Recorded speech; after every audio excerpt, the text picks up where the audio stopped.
Welcome back, Mega Man fans, to the Mega Man Rock Force LPA.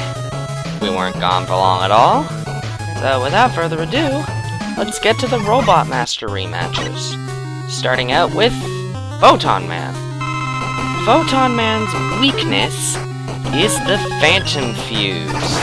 After all, a broken solar panel is not likely to be a very useful solar panel, which is the main reason why he is vulnerable to the Phantom Fuse. And that was kind of an entertaining ending right there. Lands right on me as I blow him up with Phantom Fuse. Feels like Bomb Man all over again.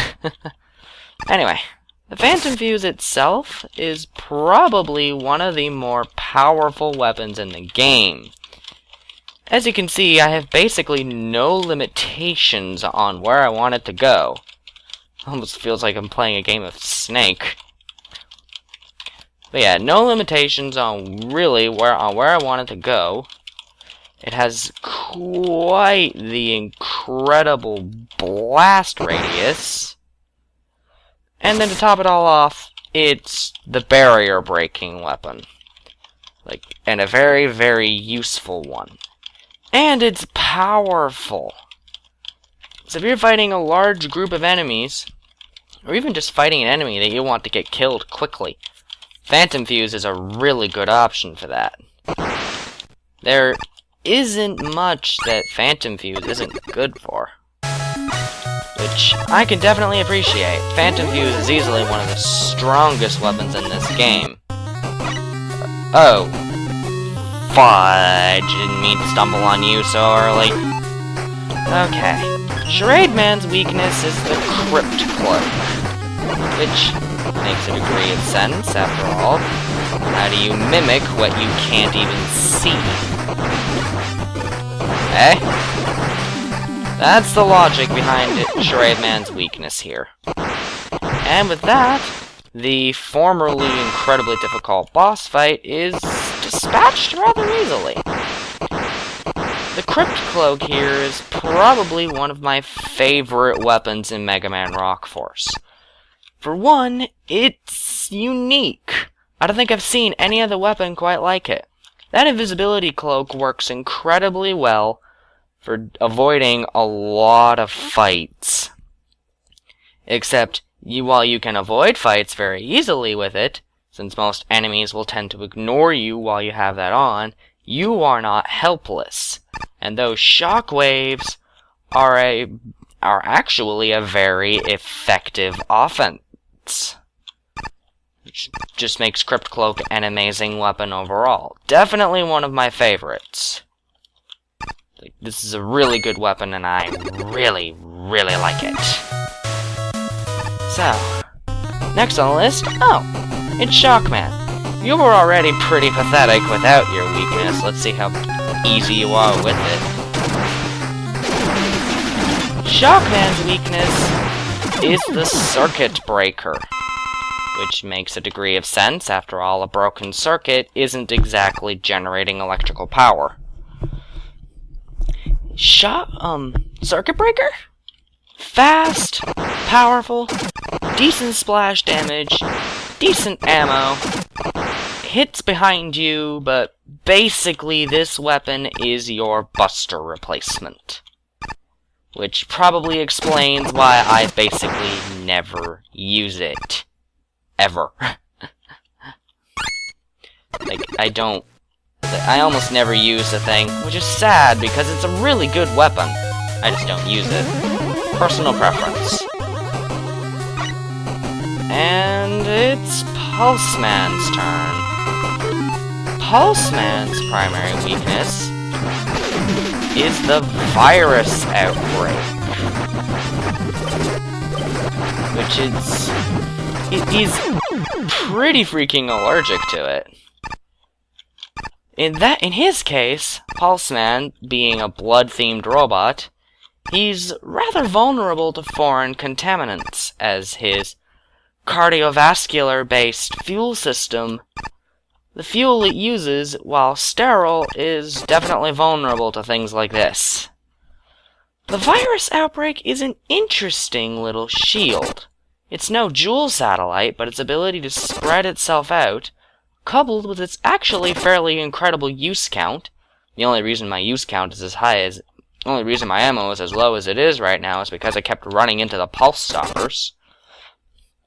Its high use count and its ability to spread itself out actually makes it fairly effective, both as an offense and as a defense. Though, do be careful with the spread, because enemies can slip right through it if you are not, well, careful. Incidentally, I haven't mentioned it yet, so I might as well go over it now. At the moment, if you pick up the integrated circuit board, you leave the room. If you want the health, you need to get it first. Fortunately, that's going to be fixed in a later release. In fact, I think it already has been fixed, and an update just hasn't been released yet, because other things are planned. Virus Man here has probably one of the most awkward weaknesses of all time. Like, seriously, Charade Clone is an incredibly unusual weapon to use as anyone's weakness. In fact, it's a good thing Charade Clone does as much damage to him as it does, because otherwise, you're very likely to not end up killing him with it. As a weapon, Charade Clone is terrible. Like, if you are using it as a weapon, and you're not fighting Virus Man or Death Man, you are doing something wrong. If you are using it as a utility, Charade Clone is amazing. It is one of my favorite weapons in the game, bar none. Also, one thing I just realized I didn't remember to mention. The reason why Virus Man is weak to Charade Clone? He's a doctor, and he's terrible at multitasking.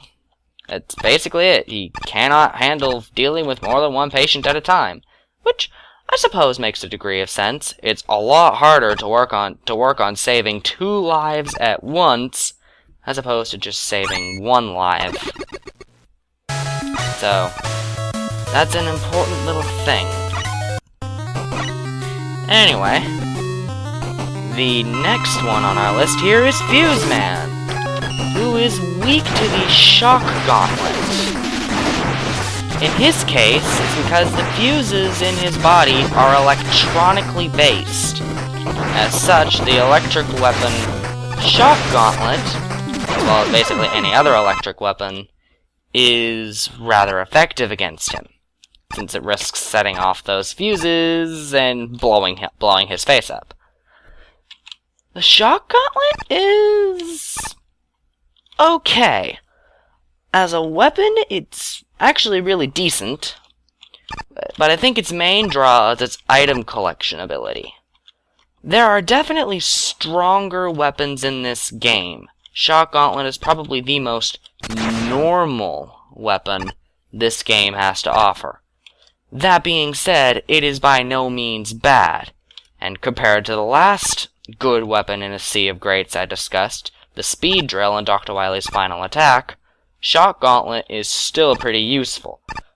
There is a reason, besides Phantom Fuse, why I end up getting Shock Gauntlet first. Well, if I'm doing a weakness run, that is. And our next one is Crypt Man. He's already easy enough, but the poor guy has the misfortune of being weak to Photon Flare. After all, he is darkness-based, so obviously he'd be weak to light. And it works decently well against him. In fact, I would have perfect ran him had I not stopped paying attention near the end there. Photon Flare? I really have nothing much to say about it. It's a screen clearer, and it does its work as a screen clearer. More uses than Blaring Blast, but it's not as powerful. That's all I can really say about Photon Flare. said Shock Gauntlet was the most normal, but really, Photon Flare is even more normal than it. And last but not least, we have Circuit Man, who is weak to the Pulse Stopper. Why Pulse Stopper? He's old! Even minor electromagnetism is enough to be threatening to him. That being said, though, don't underestimate him. Circuit Man is still a threat to you, even if you're using Pulse Stopper. I really like this weapon. Its shield component is effective. Its aiming component is effective. It shreds right through your enemies. And it works incredibly well as a weapon.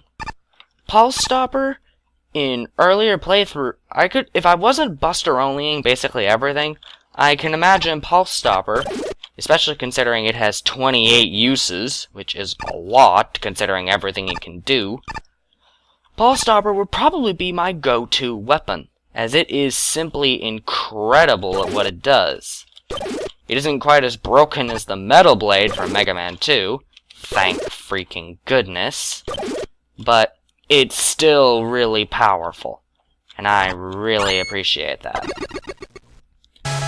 Honestly, I really like this game's weapon set. Like, a lot. Well, let's just take a moment to refuel a little, because I'm hurting. And let's also slip into this final section right here long enough to get the Cutman's little W tank. And, well, that was the Robot Master rematch. To go over the weapon set in detail, just real quickly here. I really like Mega Man Rock Force's weapon set. Every single weapon in this game has its own little niche that it covers. Like, every single weapon here is useful in some way. Whether it be utility, general damage output, buster replacement, item collection, aiming, screen clearing. There's even, like, Beat, which is a nice little homing weapon. Each one of the weapons in Mega Man Rock Force has its own niche to cover. There is a scenario outside of boss weaknesses for every weapon in this game. And none of them feel like duds. That is important. If your weapon set is, like, too consistent, then there's not much point in most of the weapons. Because then, really, it's... Why use some of the other weapons when one of them does the same thing all the others do? Yes, some of the Rock Force weapons are stronger than others. That is inevitable. That's, like, just part of having them be different. Some of them are going to be more useful than others. That's basic nature. But, like I said, they all have their value somewhere. And I'm sure there's bound to be someone out there who's willing to do entire stages doing nothing but throwing charade clones at everything. Anyway, on that note, I think I've been talking long enough. So, I will be seeing you for the next and final part of this final part of the LPA, where we take on Justice Man himself. Until then, goodbye!